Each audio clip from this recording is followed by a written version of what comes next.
राम राम। जय छत्तीसगढ़, जय भारत माँ। आप सभी का मेरे YouTube चैनल सत्य साक्षात्कार में हार्दिक अभिनंदन एवं स्वागत है। आप लोग जिस प्रकार से मेरा समर्थन और सहयोग कर रहे हैं और लगातार मेरे विश्लेषण और आकलन को आप पसंद कर रहे हैं, उसके लिए मैं आप सबको हृदय से बहुत बहुत धन्यवाद देता हूँ। देखिए, आज वर्तमान में हम अगर आज की स्थिति का अगर आकलन करते हैं और उसके बाद उसका विश्लेषण करते हैं तो हम ये पाते हैं कि अभी देश में दो ही मुद्दे अति महत्वपूर्ण बन गए हैं। एक धर्म का मुद्दा, दूसरा ईडी, सीबीआई और इनकम टैक्स, जिसको मैं जांच एजेंसी के रूप में आगे संबोधित करूंगा। भ्रष्टाचार की जांच एजेंसी या अपराध की जांच एजेंसी।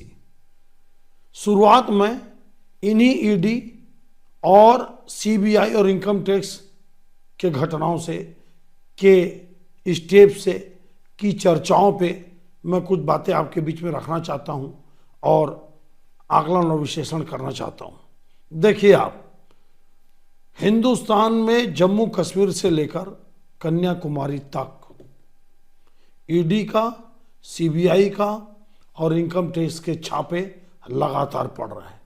कश्मीर में जमीन घोटाला से लेकर, जिसमें नेताओं ने करोड़ों करोड़ों लाखों लाखों केनाल बोलते हैं वहाँ पे, जो जमीन का, जैसे हमारे यहाँ फुट है, मीटर है, वैसे ही वहाँ पे केनाल है, एकड़ है, जैसे हमारे यहाँ अपने हेक्टेयर है, वैसे ही उसका घोटाला। उसके अलावा अपराध को लेकर वो एक बड़ा मुद्दा है। उसके अलावा चाहे फारूक अब्दुल्ला जी हों, चाहे महबूबा मुफ्ती हों, उनके खिलाफ भी अनुपातहीन संपत्ति का मामला, वहाँ से लेकर केरल तक, केरल में भी सांसदों के खिलाफ आपके, अभी देखिए आप मंत्री, तमिलनाडु केरल में मंत्रियों को इस्तीफा देना पड़ा, बड़ी बड़ी कार्रवाई हुई। आपके तमिलनाडु के मंत्री जो थे पूर्व में, उनके खिलाफ कितनी बड़ी कार्रवाई। कर्नाटक में DK Shivakumar deputy CM, उनके खिलाफ जांच चली रही है। महाराष्ट्र में जांच चली रही है। एक उड़ीसा ही एक स्टेट आप बोल सकते हैं जो नवीन पटनायक जी के कारण और उनकी सुचिता के राजनीति के कारण अभी तक मैं नहीं सुन पाया हूं। अगर उड़ीसा में भी कार्रवाई हुई तो कांग्रेस के सांसद साहू जी थे, जिनके पास 350 करोड़ रुपया, जिनका कारोबार उड़ीसा में है और रहने वाले वो झारखंड में, 350 करोड़ रुपया कैसे निकला। उसके बाद बंगाल में भयंकर कार्रवाई चल रही है, उत्तर प्रदेश में चली रही है, बिहार में आप जानते हैं। हिंदुस्तान में आज की स्थिति में सजा याफ्ता, जिसको कोर्ट ने सजा दी, सजा सुनाई, लालू प्रसाद यादव जी और उनके बेटे और उनकी मां के खिलाफ ईडी की कार्रवाई, इनकम टैक्स और सीबीआई कार्रवाई चल रही है, जिसमें रेल मंत्री रहते हुए लालू यादव ने नौकरी देने के बदले, ठेका देने के बदले लोगों से जमीन लिया और वो जमीन अपने परिवार के लोगों के नाम से रजिस्ट्री कराई। यहाँ तक उस समय नाबालिग रहने वाले जो पूर्व में डिप्टी सीएम से तेजस्वी यादव। कुल मिलाकर अभी आप क्या स्थिति, अब ये देखिए आप छत्तीसगढ़ में से मैं और अच्छे से शुरुआत करता हूं। लगभग 6000 करोड़ का घोटाला महादेव सट्टा है। उसके बाद कोयला घोटाला, उसके बाद शराब घोटाला। अब सीबीआई ने केस रजिस्टर्ड किया है डीएमएफ फंड, जिसके बारे में मैं गांव गांव बोलता रहा। और उसके बाद चावल का घोटाला। विस्तार में नहीं जाऊंगा, जब ये केस बढ़ेगा तब मैं विस्तार में जाऊंगा। अब आप देखिए, आप डीएमएफ फंड में भयंकर अफसरशाही और नेता मिलकर इतना उसमें अनियमितता किए, इतना भ्रष्टाचार किया। आप देखते जाना, इसमें और कार्रवाई आगे बढ़ेगी। कई, जैसे आपकी रानू साहू जेल में है, बिश्नोई जी जेल में है, टूटेजा जी आईएएस के खिलाफ ईडी ने केस रजिस्टर्ड किया। पूर्व 2 मंत्री कवासी लखमा और अमरजीत भगत, देखिए अमरजीत भगत के खिलाफ लगभग 5.5 करोड़ रुपया सोना चांदी और कैश बरामद हो चुका है, जांच जारी है। देखिए आप चौहान बिल्डर, मतलब क्या सत्ता आने के बाद देखिए कितना सच कितना झूठ तो कोर्ट में तय होगा, लेकिन आम जनता होने के नाते, एक एनालिसिस्ट होने के नाते और एक समझदारी से तथ्यों को समझने के नाते ये झूठ तो हो ही नहीं सकता, ये पूरा पूरा झूठ तो हो ही नहीं सकता। हम लोग को भी लगता था कि करोड़ों अरबों का खेल हो रहा है। अभी अभी मेरे को पता चला कि एक मंत्री और थे जो भाटापारा और रायपुर के एक बड़े ठेकेदार के साथ ठेकेदारी करते थे। क्या भयंकर 30-30, 40-40 गांव में अवैध शराब बिकते थे। लोगों को भी पता है कि भयंकर भ्रष्टाचार बेईमानी हुआ। ऐसा नहीं है कि बीजेपी की सरकार में नहीं होता था, लेकिन मौका मिला था भूपेश बघेल जी को, वो एसीबी एंटी करप्शन ब्यूरो के माध्यम से या अन्य किसी माध्यम से, जैसे केजरीवाल जी पंजाब में कांग्रेस के कई बड़े नेता और मंत्रियों को जेल में डाल रहे हैं भ्रष्टाचार के खिलाफ, आपके नशा के ड्रग्स के खिलाफ, कई लोगों के खिलाफ भयंकर बड़ी बड़ी कार्रवाई कर रहे हैं। आप भी करते, आपको कोई नहीं रोका था, लेकिन आपने कार्रवाई नहीं कर पाई। 5 साल आप जैसे तैसे जो भी आपका तरीका था वैसी राजनीति किए, जिसका परिणाम जो हमेशा शुरू से मैं बोलता था कि ये सरकार कई मामलों में भ्रष्टाचार, बेईमानी, लूट पाट के आरोपों से घिरी पड़ी है। अच्छी गंदी राजनीति, मतलब अच्छी राजनीति नहीं हो रही है। कांग्रेस के अंदर ही कांग्रेस को निपटाने का खेल हो रहा है।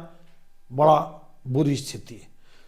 चावल घोटाला बताया आपको, कोयला घोटाला देखिए आप, 2000 करोड़ का शराब घोटाला, कोयला घोटाला, जिसमें कितने लोग आज 1-1, 1.5 साल से जेल में हैं। देखिए आप, बड़ा ये, अब आप बताइए इसका क्या परिणाम, इसका क्या संदेश जाता है जनता के बीच में? अच्छा संदेश नहीं जाता, बिल्कुल संदेश अच्छा नहीं जाता। आप बताइए, आप पार्थ चटर्जी बंगाल में 55 करोड़ रुपए कैश उनके फ्लैट से निकला, कितने कितने लोगों के नाम से बेहिसाब संपत्ति निकली। राजस्थान में देखिए आप, लगातार कार्रवाई हो रही है कई सारे घोटालों में, ईडी छापा मार रही है, इनकम टैक्स छापा मार रही है। ये क्या है आखिर? अगर आप नेता बन गए, विधायक और मंत्री बन गए, मुख्यमंत्री बन गए, तो क्या आपका काम संपत्ति अर्जित करना है? क्या बेनामी संपत्ति अर्जित करना है? क्या लूटपाट करना है, जैसा कि आरोप लग रहा है? और इतना बड़ा बड़ा पैसे का खेल खेलना, ये देश की जनता देख रही है, समझ रही है। और अभी देखिए आप, झारखंड में मुख्यमंत्री को भ्रष्टाचार के आरोप में, जमीन घोटालों के आरोप में इस्तीफा देना पड़ा। आज वो जेल में है, देख लीजिए आप, कोई बहुत बड़ी बात नहीं। लालू यादव भी कितने साल जेल में थे। ये आप मान के चलिए, जो पार्टी सत्ता में आती है वो अपने ढंग से शासन और सत्ता चलाती है। जब कांग्रेस की सरकार थी 10 साल, 9-9, 10-10 घंटा मोदी जी को, भले इशू अलग था, सीबीआई इंट्रोगेट करती थी थाने में बैठा के 9-9, 10-10 घंटा। आप क्या रॉ और खुफिया तंत्र आतंकवादियों के घुसने का इनपुट देते हैं। राजेंद्र कुमार उस समय के रा के प्रमुख थे, वो अमित शाह गृह मंत्री थे, उनको इनपुट दिए कि सोहराबुद्दीन और एक जो लड़की थी जो ये हथियार लेकर गुजरात में घुसे, मुठभेड़ होता, उनको मार दिया जाता है।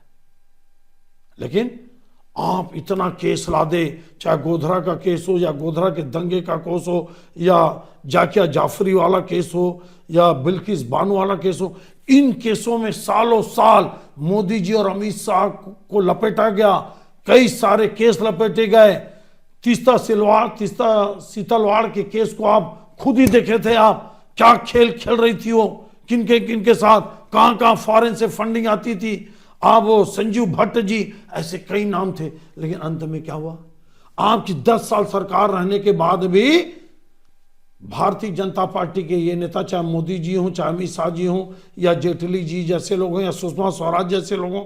सुषमा स्वराज के ऊपर भी आरोप लगा था कि वो बेल्लारी में रेड्डी बंधुओं से पैसा लेती, बहुत सारे बातें थी, लेकिन आपने सजा नहीं दिलवा पाया, आप जेल में नहीं डाल पाए, आप कोई भी केस को अंतिम मुकाम तक नहीं पहुंचा पाए। और वही आप देखो, आप कितने कितने नेता कई सालों से, मनीष सिसोदिया देखो आप, मनीष सिसोदिया, ये प्रमाण मौजूद है भाई कि आपने शराब में ठेकेदारों को फायदा पड़ा, ब्लैक लिस्टेड कंपनियों को दिया। संजय सिंह, आज देखो आप कितने 1.5 साल से आपके छत्तीसगढ़ में 2-2 IAS। देखिए आप, माता पिता सोचते हैं कि मेरे बच्चे कलेक्टर बन रहे हैं, अब कलेक्टर और IAS IPS बनने के बाद भ्रष्टाचार और बेईमानी और जेल, ऐसा तो भगवान किसी बच्चे को IAS IPS ना बनाए कि आपको जेल में सड़ना पड़े गलत काम करके। अब हालत आप देखिए, जनता ये समझ रही है कि देखिए कहीं ना कुछ बात है। और आज के जमाने में गूगल है, IT का इंफॉर्मेशन है, ED का वेबसाइट है, डॉक्यूमेंट्स हैं, बहुत सारे बात है, जनता इसको समझती है। आप कुछ भी बोलो, कुछ भी कहो, आपके सरकार में आपके नाक के नीचे ED कार्रवाई करती है और वो सही पाया जाता है। एक तो ये बात हो गया, ED, इनकम टैक्स और आपका CBI, इसके कारण गोरख धंधे उजागर हो रहे हैं। बेईमान लोग 350 करोड़ रुपए कैश, 55 करोड़ कैश। अभी अमरजीत भगत के यहाँ देख लिया, आप उनके ठिकानों में उनके परिचित हो क्या, 5.5 करोड़ रुपए का कैश और सोना चांदी सब मिला के देखते जाइए, बेनामी संपत्ति ना जाने। इससे एक मैसेज ये जाता है जनता के बीच में कि भयंकर घोटाला और घपलेबाजी और अनियमितता का खेल हुआ है, चाहे बंगाल में हो। अब प्रश्न ये उठता है कि बीजेपी के लोग क्या भ्रष्ट नहीं है? क्या ED, इनकम टैक्स और CBI बीजेपी के नेताओं के खिलाफ कार्रवाई क्यों नहीं करती? देखिए आप अगर तथ्यों में जाएंगे तो कई अधिकारी बीजेपी के करीबी रहे, वो आज उनके खिलाफ कार्रवाई चल रही है। चाहे कर्नाटक में कैश पकड़ाया विधायक के बेटे के पास, ऐसे कई सारे मामले। लेकिन मैं चलो इस बात को छोड़ता हूं। मैं बोलता हूं कि 5 साल में भूपेश बघेल जी क्या कर लिए, ममता बनर्जी 10 साल से बंगाल में CM है, वो क्या कर ली, नवीन पटनायक जी CM उड़ीसा में, वो क्या कर लिए, किस बीजेपी के नेताओं को जेल भेज दिए भ्रष्टाचार के आरोप में। अभी कर्नाटक में आपकी सरकार आ गई, आपका महाराष्ट्र में आपकी सरकार थी, आप क्या कर लिए, तमिलनाडु में आपके पास भारतीय जनता पार्टी की कोई सरकार नहीं आती, वहां जो केंद्र के नेता हैं, जितने बड़े नेता हैं, आपकी निर्मला सीतारमण से लेकर कई बड़े बड़े नेता, आप कौन किसको, आप केरल में कितने भाजपा नेताओं को आपने जेल में डाला, हिंदू कश्मीर में आप कितने नेताओं को, बिहार में आप भाजपा के, आपकी सरकार थी नीतीश कुमार जी की, उसके पहले कितने भाजपा के नेताओं, आप तो डालो ना, छोड़ो बीजेपी, मान लो बीजेपी के एजेंसी गलत है। हालांकि सुप्रीम कोर्ट का बयान तब था जब ये कहा गया कांग्रेस सरकार को कि CBI आपकी तोता है, आपकी तोता है। कांग्रेस की सरकार में बोला गया। कोयले घोटाले को 2G घोटाला, 4G घोटाला, कॉमनवेल्थ घोटाला, आप सब जानते हैं उसमें कितने लोग जेल में थे, कितनी रिकवरी हुई, और अभी भी संपत्ति अटैच लगातार हो रही, चाहे महादेव सट्टाइप हो, चाहे शराब घोटाला हो, कोयला घोटाला। कुल मिलाकर ये सब घटनाएं, ये सब छापा के कारण बहुत बुरी स्थिति में ये नेता लोग फंसे पड़े हैं। अब अंत में मैं धर्म की बात करता हूं। आप देखिए, आप प्रभु राम जी का मंदिर भव्य रूप से बना। निश्चित रूप से प्रभु राम इस देश की आत्मा है, इस देश की संस्कृति है, इस देश की सभ्यता है। भाई जब प्रभु राम जन्म लिए आपके त्रेता युग में, तो आप ये बताइए कौन सा दूसरा धर्म था? कोई धर्म नहीं था भाई। ये सब धर्म तो अभी के हैं, 2000-2500 यहूदी सबसे पहले, फिर आपका ईसाई धर्म, फिर मुस्लिम धर्म। तो पूरी दुनिया की संस्कृति सभ्यता की आत्मा है, उसका विरोध, गाहे बेगाहे उसके खिलाफ बोलते जाना, हमारी संख्या आएगी, एक वक्त हमारा आएगा, हम तोड़ देंगे, ये क्या बातें हैं। अभी इमाम एसोसिएशन के जो अध्यक्ष है पूरे हिंदुस्तान के, इलियास जी, वो जब अयोध्या राम मंदिर के दर्शन करने गए जब उस कार्यक्रम में, तो उनको नोटिस मिला, उनके खिलाफ फतवा जारी किया कि आप प्रभु राम के कार्यक्रम में क्यों गए, आप मुस्लिम धर्म से इंसानियत को ऊपर क्यों माना, आप हमारे मुस्लिम धर्म से बढ़ के देश को क्यों बता दिया। बताइए इस तरह की भाषा। अभी ज्ञानवापी का देखिए, जो आपका पूजा पाठ शुरू हुआ व्यास पीठ का या व्यास स्थान का, 1993 में मुलायम सिंह यादव जी बिना लिखित आदेश के, बिना कोर्ट के आदेश के उसमें ताला लगा देते हैं, नंदी जी इधर बैठे और पूजा को रोका देते हैं, ना कोई कोर्ट का आदेश, ना कोई फैसला। आप इतना तुष्टिकरण या मुसलमानों के दबाव में, अब अगर जब कोर्ट का फैसला आ गया तब आप उसका खिलाफ बोलने लगते हो।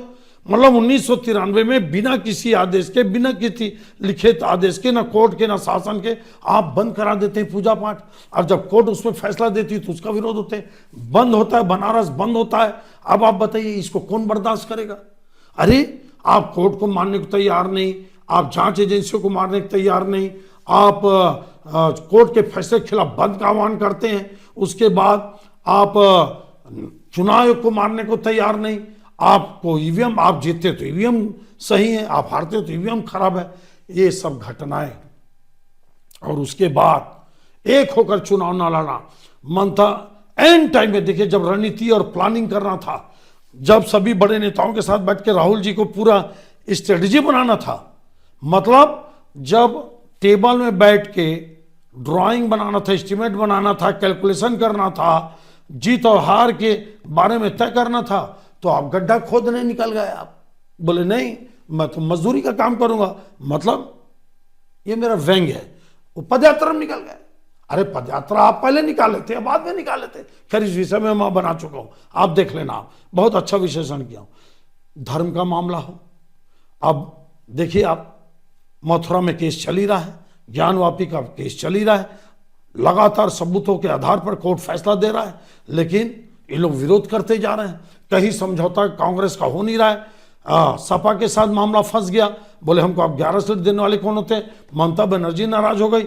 आम आदमी पार्टी पंजाब में कोई सीट देगी नहीं। नीतीश कुमार को इतनी बेइज्जती हुई, उनको आप प्रोजेक्ट नहीं किए, उनको टाइम नहीं दिए, उनकी सलाह को नहीं माने, और फिर उनको जो 16-17 सीट बीजेपी देने वाली है, अब वो भी सीट देने वाले नहीं थे। अब आप देखिए, अभी एक जो आपके सुपरस्टार हैं तमिलनाडु के विजय जो सुपरस्टार हैं, फिर वो अलग पार्टी बना लिए। आपके जो कर्नाटक में आपने हनुमान जी के झंडा को उतार दिया। ये कुल मिलाकर ये सब जो घटनाएं हैं, ये घटनाएं इंडी गठबंधन या विपक्ष के लिए बिल्कुल सही संदेश नहीं दे रही हैं। मैं आपको बताऊंगा कि और क्या स्थिति इनकी बिगड़ने वाली है, लेकिन मैं आपको बता रहा हूं ईडी, सीबीआई, इनकम टैक्स और ये जो कोर्ट को लेकर धर्म का फैसला आ रहा है, इससे निश्चित रूप से विपक्ष और कमजोर होता चला जा रहा है। और गाहे बेगाहे ये भारतीय जनता पार्टी को जो जितने नेता हैं, चाहे वो भ्रष्टाचारी हों या धर्म के खिलाफ बोलने वाले लोग हों या अपने ही जो अच्छे मुसलमान हैं उनको खिलाफ फतवा जारी करने वाले, इससे दूरियां बढ़ते जा रही हैं। आप देखते जाइए, बहुत बुरे दौर से ये विपक्ष के नेता और विपक्ष की पार्टियां गुजर रही हैं। और अभी तो यूसीसी आया है शिव उत्तराखंड में, उसके बाद देखना आप शायद सीए आ जाए, फिर एनआरसी आ जाए, एक से एक कानून बन चुका है। देखना अब नोटिफिकेशन करना बाकी है। देखते जाइए, इन सब का मुकाबला करना मेरे को नहीं लगता विपक्षों के पास होगा। आप वक्त का इंतजार करिए, कौन कहां से जीत रहा है, कौन कहां हारेगा, मैं आपको जरूर बताऊंगा। यह आकलन विश्लेषण आपको कैसा लगा आप जरूर बताइए। आप सबका बहुत बहुत धन्यवाद। कृपया मेरे इस जितने अब लोकसभा क्षेत्र के और ये धर्म और ये जो भी आप आ रहे हैं, ये मेरे हिंदी में आ रहे हैं, पूरे देश को लेकर आ रहे हैं, इसको आप कि जितने परिचित हैं हिंदुस्तान में, सबको आप व्हाट्सएप में मेरे इस चैनल को, सत्य साक्षात्कार को आप फॉरवर्ड और शेयर करते रहिए, सब्सक्राइब करते रहिए। आप सबका बहुत बहुत धन्यवाद। जय हिंद, जय छत्तीसगढ़, जय भारत माँ।